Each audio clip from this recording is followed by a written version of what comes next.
This is a Squiz podcast. We're your shortcut to being informed. Biggest story this week was two that revolved around Donald Trump, though. Firstly, we'll start with the Middle East. That was to use the word showstopper twice in the same podcast. That was the showstopper, I think. He held a press conference alongside the Prime Minister of Israel, Benjamin Netanyahu. It was in Washington. First state visit by a foreign leader, in fact, since Trump was sworn in. Obviously, given the global political circumstances, huge focus on this, but next to no one seemed to expect Donald Trump to say what he said. Like, we knew it was going to be a big deal doing a press conference together, and we knew the visit was a big deal, but actually what came of that was quite a surprise. Fair to say that it was an absolute surprise. To get to the guts of it, what he said is that the United States will take over the Gaza Strip and own it. Those are his quotes. For context, Trump did make a long point prior to saying that about the fact that he believes the people of Gaza shouldn't have to go back to Gaza. The only reason they want to go back, and these are his words, is that they have nowhere else to go. He says there are wonderful countries that will take them in. And then just after that, he said the US would take over the Gaza Strip, fix it up, level the site, build homes and jobs for the people who live there. This is the bit that got all the attention. Yeah, was that quote that there was the opportunity to turn it into the Riviera of the Middle East. That got a lot of attention. And that's because it just sounded like he was saying that the United States was going to take over this piece of land that it had actually no legal rights to at all.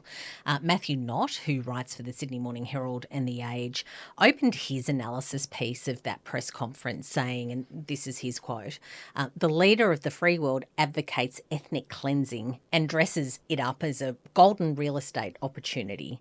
Ethnic cleansing is also a term that the United Nations Secretary-General Antonio Guterres used as well. So the criticism has come in thick and fast, fair to say that as well.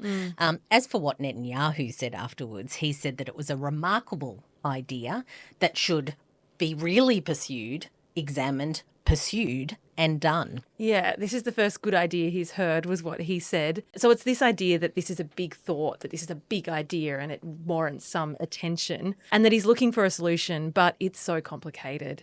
And as we leave that press conference, it seems his team were kind of mopping up his comments a bit. Yeah. Actually, didn't seem to be. They did. They did. Mop up his comments a bit. Absolutely. Through their statements after that press conference and in their more formal press conference the following day, more than a bit of mopping up there. What his press secretary said is that it would be a temporary arrangement, what he was suggesting, while the strip was rebuilt, that he didn't mean for it to be a permanent solution. I actually watched the press conference accidentally. I didn't intend to watch the whole thing, but I actually was How do you find yourself accidentally watching a whole press conference? I said to you, this one's really hard to understand when you look at the news analysis, because it very quickly went to analysis and it's very loaded depending on what you read, and really hard to get a clear-eyed view on, and maybe there isn't a clear-eyed view.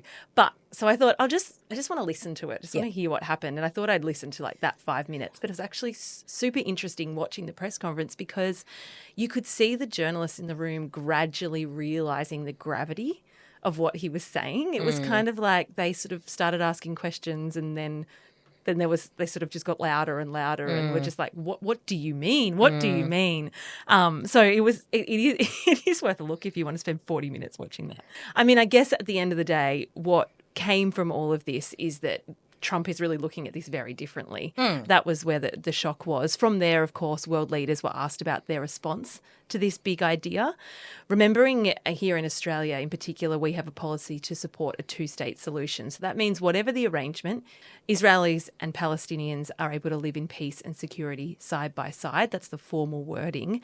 So Anthony Albanese was asked about this and about Trump's comments. He said, "I don't intend to have a running commentary on the President of the United States' statements." He was asked about this a lot this week. Yeah, he did a lot of interviews this week and was asked about it each time. Lots of criticism that his response was a bit wishy-washy, people wanting him to be more clear, either in favour of Donald Trump and the big idea or in favour of that two-state solution. Remember, it's not just Australia that supports that. There were votes in the United Nations last year that were quite prominent.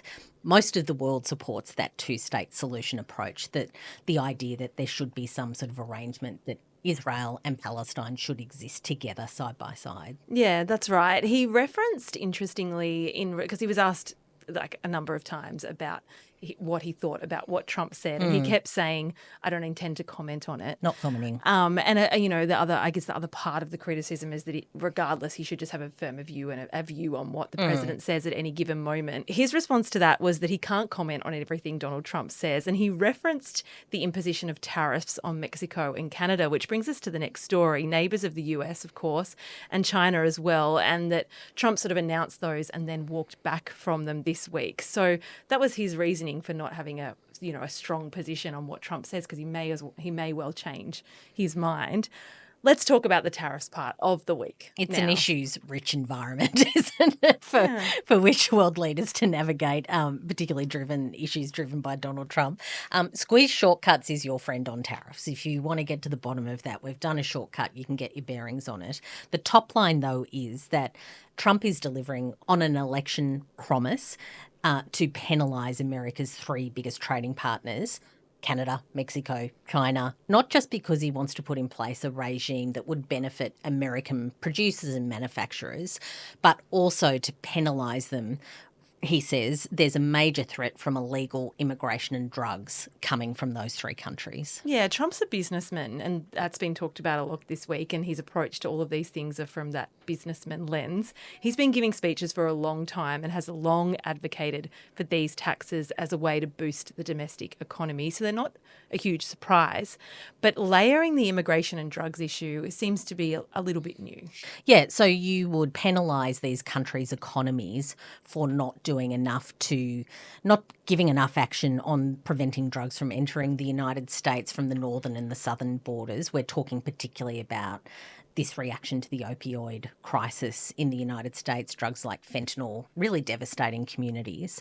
And where China comes into all of this is that Trump points to China as the place where these drugs are being produced. Yeah, so this has been an issue this week because last weekend, Trump confirmed Canadian and Mexican exports to the US are going to face a 25% tariff, although energy resources from Canada will have a lower 10% levy. Tariffs, levies, taxes, all kind of the same thing. Let's do the same thing. Yeah. Yep. Goods from China, which already face various rates of tax, will face an additional 10% tariff.